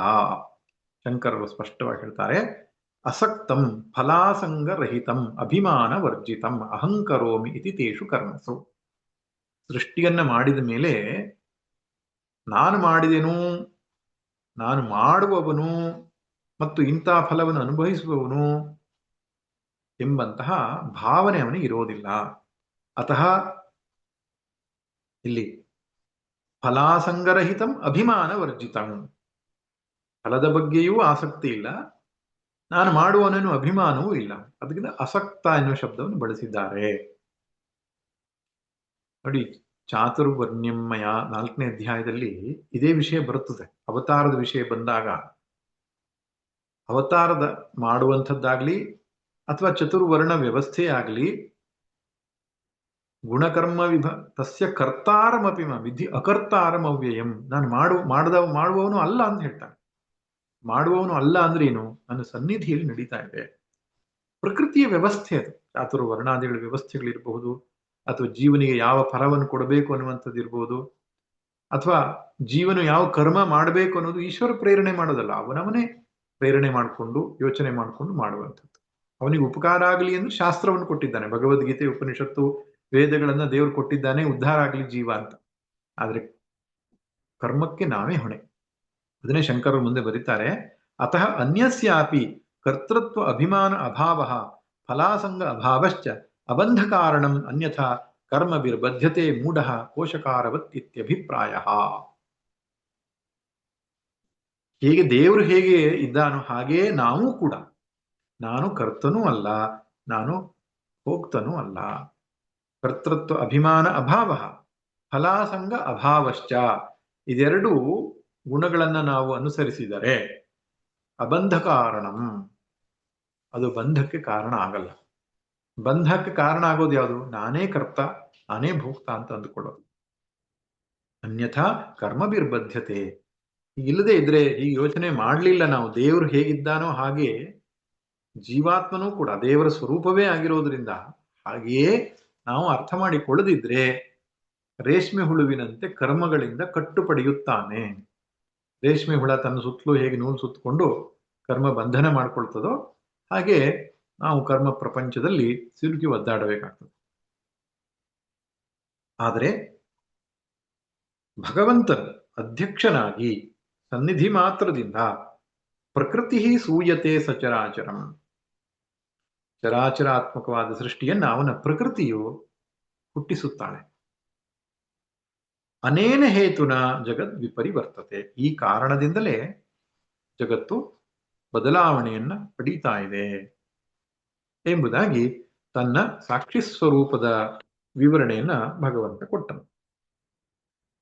ಈಗ ಇಲ್ಲಿಗೆ ಭಗವಂತನ ಸ್ವರೂಪದ ಯಥಾರ್ಥ ಸ್ವರೂಪದ ಚಿಂತನೆ ಅನ್ನುವಂಥದ್ದು ಮುಗಿತು. 10 ಶ್ಲೋಕಗಳಲ್ಲಿ ಭಗವಂತನು ಅವನ 7 ಲಕ್ಷಣಗಳನ್ನು ಕೊಟ್ಟಿದ್ದಾನೆ. ಮತ್ತೊಮ್ಮೆ ನೆನಪು ಮಾಡಿಕೊಳ್ಳೋಣ. ನಿರ್ಗುಣ ನಿರಾಕಾರ ಸ್ವರೂಪ, ಸರ್ವವ್ಯಾಪಕ ಸ್ವರೂಪ, ಸರ್ವಾಧಾರ ಸ್ವರೂಪ, ಮಿಥ್ಯಾ ಜಗದ ಅಧಿಷ್ಠಾನ ಸ್ವರೂಪ, ಸೃಷ್ಟಿಸ್ಥಿತಿ ಲಯ ಕಾರಣ ಸ್ವರೂಪ, ಅಸಂಗತ್ವ ಸ್ವರೂಪ, ಅಕರ್ತ ಅಭೋಕ್ತ ಸಾಕ್ಷಿ ಸ್ವರೂಪ. ಈ 7 ಭಗವಂತನ ಸ್ವರೂಪವನ್ನ ನಮಗೆ ತಿಳಿಸಿಕೊಟ್ಟಿದ್ದಾನೆ. ಇನ್ನು ಮುಂದಿನ 11ನೇ ಶ್ಲೋಕ ಏನಿದೆ ಅದರಲ್ಲಿ ಸಂಸಾರ ಬಂಧನಕ್ಕೆ ಕಾರಣ ಏನು ಎಂಬುದನ್ನು ತಿಳಿಸ್ತಾನೆ. ಹಾಗಾದ್ರೆ ನಾವು ಯಾಕೆ ಬದ್ಧರಾಗಿದ್ದೇವೆ? ಬದ್ಧತ್ವದ ಕಾರಣ ಗೊತ್ತಿದ್ರೆ ಬಿಡುಗಡೆಗೆ ದಾರಿ ಗೊತ್ತಾಗ್ತದೆ ನಮ್ಗೆ. ರೋಗ ಹೇತು. ನಮ್ಗೆ ರೋಗ ಯಾಕೆ ಬಂತು, ರೋಗ ಇದೆ ಅಂತ ಮೊದಲು ಗೊತ್ತಾಗ್ಬೇಕು, ರೋಗ ಯಾಕೆ ಬಂತು ಅಂತ ಗೊತ್ತಾಗ್ಬೇಕು, ಆಮೇಲೆ ಅದಕ್ಕೆ ಪರಿಹಾರಕ್ಕೆ ನಾವು ಹುಡುಕ್ಲಿಕ್ಕೆ ಹೋಗ್ಲಿಕ್ಕೆ ಆಗ್ತದೆ. ಹಾಗೆ ಪರಮಾತ್ಮ ಈ ಸಂಸಾರ ಎನ್ನುವಂತಹ ರೋಗಕ್ಕೆ ಕಾರಣವನ್ನ ಸ್ಪಷ್ಟವಾಗಿ ಹೇಳುತ್ತಿದ್ದಾನೆ. 11ನೇ ಶ್ಲೋಕ. ಅವಜಾನಂತಿ ಮಾಂ ಮೂಢಾಃ ಮಾನುಷೀಂ ತನುಮಾಶ್ರಿತಂ ಪರಂ ಭಾವಮಜಾನಂತೋ ಮಮ ಭೂತ ಮಹೇಶ್ವರಂ. ಎಷ್ಟು ಅದ್ಭುತವಾದ ಶ್ಲೋಕ, ಎಷ್ಟು ಶ್ರೇಷ್ಠವಾದಂತಹ ಮಾತು. ಭಗವದ್ಗೀತೆಯ ಒಂದೊಂದು ಶ್ಲೋಕಗಳು ಕೂಡ ಅಷ್ಟು ಅದ್ಭುತವಾದಂತಹ ಸಂಗತಿಯನ್ನು ನಮ್ಗೆ ತಿಳಿಸಿಕೊಡುತ್ತೆ. ಅದಕ್ಕೆ ನಮ್ಮ ಮಕ್ಕಳಿಗೆ ಭಗವದ್ಗೀತೆಯನ್ನ ಹೇಳ್ಕೊಡ್ಲೇಬೇಕು ಮಾತ್ರ ತಂದೆ ತಾಯಿಯಾದವರು. ಸನಾತನ ಧರ್ಮದ ಉಪನಿಷತ್ತಿನ ಸಾರಭೂತವಾದ ವಿಷಯ. ಮತ್ತು ಯಾವುದೇ ನಿಯಮಗಳು, ವಿಧಿ ನಿಷೇಧಗಳು ಇಲ್ಲದೆ ಎಲ್ಲರೂ ಕಲಿಯಬಹುದಾದಂತಹ, ಎಲ್ಲರೂ ಪಠಿಸಬಹುದಾದಂತಹ ವೇದೋಪನಿಷತ್ತಿನ ಸಾರಭೂತವಾದ ಮತ್ತು ಪ್ರಾಕ್ಟಿಕಲ್ ಟಿಪ್ಸ್, ನಮ್ಮ ಬದುಕಿಗೆ ಅತಿ ಹತ್ತಿರವಾದ ವಿಷಯವನ್ನು ತಿಳಿಸಿಕೊಡೋದ್ರಿಂದ ಶ್ರೇಷ್ಠ ಗ್ರಂಥ ಇದು.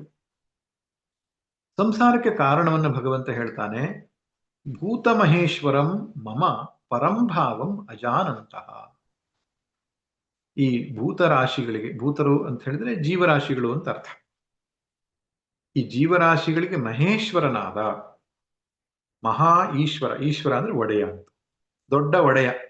ಸಣ್ಣ ಪುಟ್ಟ ಒಡೆಯರೆಲ್ಲ ಇದ್ದಾರೆ, ಇಂದ್ರ, ಅಗ್ನಿ, ವಾಯು ಎಲ್ಲ ಸಣ್ಣ ಪುಟ್ಟ ಒಡೆಯರು.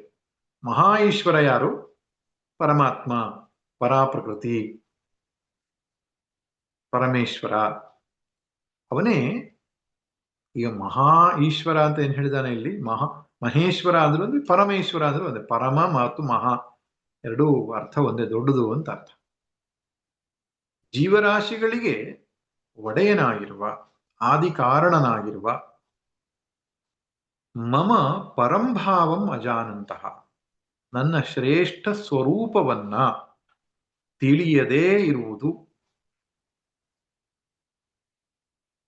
ಅಷ್ಟೇ ಅಲ್ಲ, ತಪ್ಪಾಗಿ ತಿಳಿಯೋದು. ಒಂದು ತಿಳಿದೇ ಇರೋದು, ಇನ್ನೊಂದು ತಪ್ಪಾಗಿ ತಿಳಿಯೋದು. ಏನ್ ತಪ್ಪಾಗಿ ತಿಳಿಯೋದು? ಮೂಢಾಹ ಮಾನುಷೀಂ ತನುಮಾಶ್ರಿತಂ ಮಾಂ ಅವಜಾನಂತಿ. ಇವನು ಮನುಷ್ಯ ಶರೀರಧಾರಿ ಎಂಬುದಾಗಿ ಅವನನ್ನ ತಿರಸ್ಕರಿಸುತ್ತಾರೆ. ಯಾರನ್ನ? ಪರಮಾತ್ಮನ. ಯಾರು ಅಂತ ಕೆಲಸ ಮಾಡೋದು? ಮೂಢ, ಅವಿವೇಕಿಗಳು, ಅಜ್ಞಾನಿಗಳು, ಸಂಸಾರ ಬಂಧನದಲ್ಲಿರುವವರು. ಮಾನುಷೀಂ ತನುಮಾಶ್ರಿತಂ, ಮನುಷ್ಯ ಸಂಬಂಧಿನೀಂ ತನೂಂ ದೇಹಂ ಆಶ್ರಿತಂ. ಕೃಷ್ಣನು ಶರೀರಧಾರಿಯಾಗಿ ಬಂದಿದ್ದಾನೆ. ಇವನು ಎಲ್ಲರ ಹಾಗೆ ಮನುಷ್ಯನು. ಹೀಗೆಂಬುದಾಗಿ ನಾವು ತಿಳಿದುಕೊಂಡ್ರೆ ಅದು ಭಗವಂತನಿಗೆ ಮಾಡುವ ಅಪಚಾರ. ಮಾಂ ಅವಜಾನಂತಿ, ನನ್ನನ್ನ ಅವಜಾನಂತಿ ಅಂತ ಹೇಳಿದ್ರೇನು? ತಿರಸ್ಕರಿಸುತ್ತಾರೆ ಅಂತ ಅರ್ಥ. ಅವಜ್ಞಾಂ ಕುರುವಂತಿ, ಪರಿಭವಂ ಕುರುವಂತಿ. ದೇವರು ಬೇರೆ, ನಾನು ಬೇರೆ. ದೇವರು ಯಾವುದೋ ಒಂದು ಮೂರ್ತಿಯಲ್ಲಿದ್ದಾನೆ, ಯಾವುದೋ ಲೋಕದಲ್ಲಿದ್ದಾನೆ, ಯಾವುದೋ ಜಾಗದಲ್ಲಿದ್ದಾನೆ. ಅವನಿಗೆ ಇಷ್ಟು ಉಪಚಾರಗಳನ್ನು ಮಾಡಿದರೆ ಅವನು ತೃಪ್ತಿ ಹೊಂದುತ್ತಾನೆ. ಇದೆಲ್ಲವೂ ಕೂಡ ಅವಿವೇಕಿಗಳು ಮಾಡುವ ಆಲೋಚನೆ.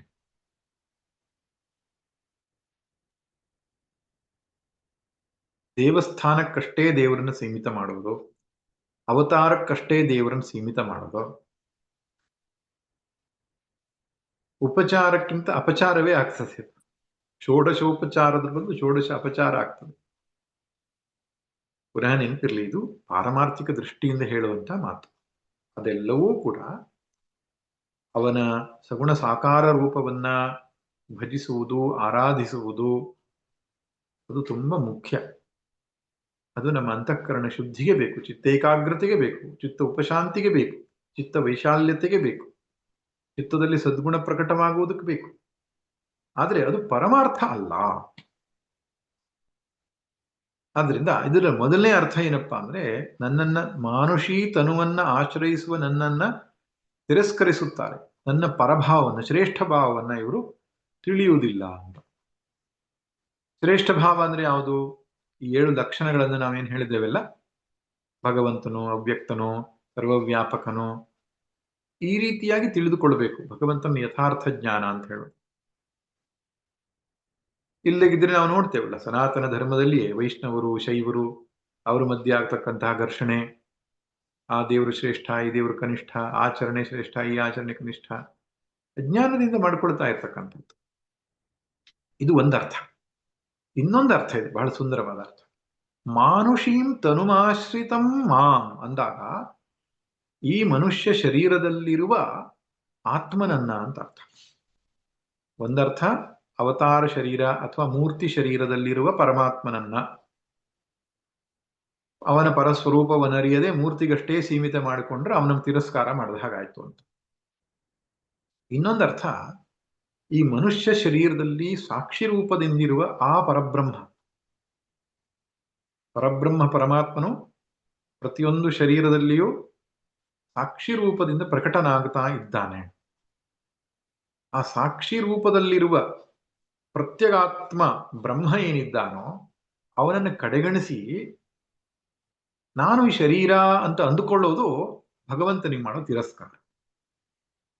ಇದನ್ನೇ ಅಜ್ಞಾನ ಅಥವಾ ಅವಿದ್ಯೆ ಅಂತ ಕರೀತಾರೆ. ಅವಿದ್ಯೆ ಅಂದ್ರೆ ಏನರ್ಥ? ಶಾಶ್ವತವಾದ, ನಿತ್ಯವಾದ, ಸತ್ಯವಾದ ಆತ್ಮನನ್ನ ಮರೆತು ಅಶಾಶ್ವತವಾದ, ಅನಿತ್ಯವಾದ, ಅಸತ್ಯವಾದ, ಮಿಥ್ಯಾದ, ಜಡ ಆಗಿರುವ ಈ ಶರೀರ ಮನಸ್ಸು ಬುದ್ಧಿಗಳನ್ನ ನಾನು ಅಂತ ಅಂದುಕೊಳ್ಳೋದು. ಅತಸ್ಮಿನ್ ತದ್ಬುದ್ಧಿ. ಆತ್ಮ ಅನಾತ್ಮರನ್ನ ಕಲಬೆರಕೆ ಮಾಡಿಕೊಂಡು ವ್ಯವಹಾರ ಮಾಡೋದು. ಅಜ್ಞಾನಿಗಳು ಅಂತವರಿಗೆ ಮೂಢರು ಅಂತ ಕರೆದಿದ್ದಾನೆ. ಮೋಹ ಅಂದ್ರೆ ಅವಿವೇಕವುಳ್ಳವರು, ಮೂಢರು ಅಂತ. ಶರೀರ ಮನಸ್ಸು ಬುದ್ಧಿಗಳಲ್ಲಿ ನಾನೆಂಬ ಅಭಿಮಾನ ಅನ್ನೋದು ಪರಮಾತ್ಮನಿಗೆ ಮಾಡುವ ಅವಮಾನ. ಎಷ್ಟೋ ಜನ ಅದ್ವೈತಿಗಳಿಗೆ ಒಂದು ಮಾತಾಡ್ಲಿಕ್ಕೆ ಉಂಟು, ನೀವು ಬ್ರಹ್ಮವೇ ನಾನು ಅಂತ ಹೇಳುವುದ್ರ ಮೂಲಕ ದೇವರಿಗೆ ಅಪಚಾರ ಮಾಡ್ತಿದ್ದೀರಿ ಅಂತ. ಇಲ್ಲಿ ಪರಮಾತ್ಮ ಸ್ಪಷ್ಟವಾಗಿ ಹೇಳ್ತಿದ್ದಾನೆ, ಬ್ರಹ್ಮವೇ ನಾನು ಅಂತ ಹೇಳದೇ ಇದ್ರೆ ಅದು ದೇವರಿಗೆ ಮಾಡುವ ಅಪಚಾರ ಅಂತ. ದೇಹ ನಾನು ಅನ್ನುವಂಥದ್ದು ಅವನಿಗೆ ಮಾಡುವ ಅಪಚಾರ. ಯಾಕಂದ್ರೆ ನಾನುವಿನ ಮೂಲ ಸ್ವರೂಪದಲ್ಲಿ ನಿರ್ಗುಣ ನಿರಾಕಾರವಾದ ಆ ಚೈತನ್ಯವು ಮಾತ್ರವೇ ಇರ್ತಕ್ಕಂಥದ್ದು. ಶರೀರಾದಿಗಳು ಮಿಥ್ಯಾರೂಪವಾದದ್ದು. ಅದರಲ್ಲಿ ತಾನಂತಕ್ಕಂತಹ ಅಭಿಮಾನ ಮಾಡಿದಾಗ ಸಂಸಾರಕ್ಕೆ ಜಾರ್ತಾನೆ. ಅವನಿಗೆ ಸಂಸಾರಿ ಅಂತ ಹೇಳ್ತಾನೆ. ಸಂಸಾರಿ ಅಂದ್ರೇನು? ಅನಿತ್ಯವಾದದ್ದನ್ನ ನಿತ್ಯ, ಅಶಾಶ್ವತವಾದದ್ದನ್ನು ಶಾಶ್ವತ ಅಂತ ತಪ್ಪು ತಿಳ್ಕೊಂಡಿರುವ. ಅದರಿಂದ ಪ್ರಪಂಚದಲ್ಲಿ ಸುಖ ಬುದ್ಧಿ ಹುಟ್ಟುತ್ತದೆ. ಅವಿದ್ಯೆಯಿಂದ ಕಾಮ ಉಂಟಾಗ್ತದೆ, ಬಯಕೆ ಉಂಟಾಗ್ತದೆ. ವಿಷಯ ವಸ್ತುಗಳಲ್ಲಿ ಸುಖ ಇದೆ, ಆ ಸುಖವನ್ನು ನಾನು ಅನುಭವಿಸಿದ್ರೆ ನಾನು ಚೆನ್ನಾಗಿರ್ತೇನೆ ಇನ್ನು ಭ್ರಾಂತಿ ಉಂಟಾಗ್ತದೆ. ಈ ಭ್ರಾಂತಿ ನಿವೃತ್ತಿಗೆ ಯಾವುದು ಮಾರ್ಗ? ನಿಜವಾದ ಶಾಶ್ವತ ಸತ್ಯ ನಿತ್ಯ ಯಾವುದು ಅಂತ ಕಂಡುಕೊಳ್ಳೋದು. ಅದು ಬೇರೆ ಯಾವುದೂ ಅಲ್ಲ, ನಮ್ಮ ಹೃದಯವನ್ನ ಯಾವಾಗಲೂ ಬೆಳಗುತ್ತಿರುವ ಸರ್ವವ್ಯಾಪಕವಾದ ಚೈತನ್ಯ ಸ್ವರೂಪವು ಅದೇ ನನ್ನ ನಿಜ ರೂಪ ಎಂಬುದಾಗಿ ಅರ್ಥ ಮಾಡಿಕೊಳ್ಳೋದು. ಆದ್ದರಿಂದ ಸಂಸಾರಕ್ಕೆ ಕಾರಣ ಏನು ಅಂತ ಹೇಳಿದ್ದಾನೆ? ಅವಿದ್ಯೆಯೇ ಕಾರಣ. ಶರೀರವೇ ತಾನಂತ ಅಂದುಕೊಂಡು ಪರಮಾತ್ಮನನ್ನ ಮರೆಯೋದು. ಪರಮಾತ್ಮನನ್ನ ಮರೆಯೋದು ಅದನ್ನು ಆವರಣ. ಶರೀರಾದಿಗಳನ್ನು ತಾನಂತ ಅಂದುಕೊಳ್ಳೋದು ಅದು ವಿಕ್ಷೇಪ. ಆವರಣ ವಿಕ್ಷೇಪಾತ್ಮಕವಾದಂತಹ ಈ ಅವಿದ್ಯೆಯಲ್ಲಿ ಯಾವಾತನಿದ್ದಾನೋ ಅವನೇ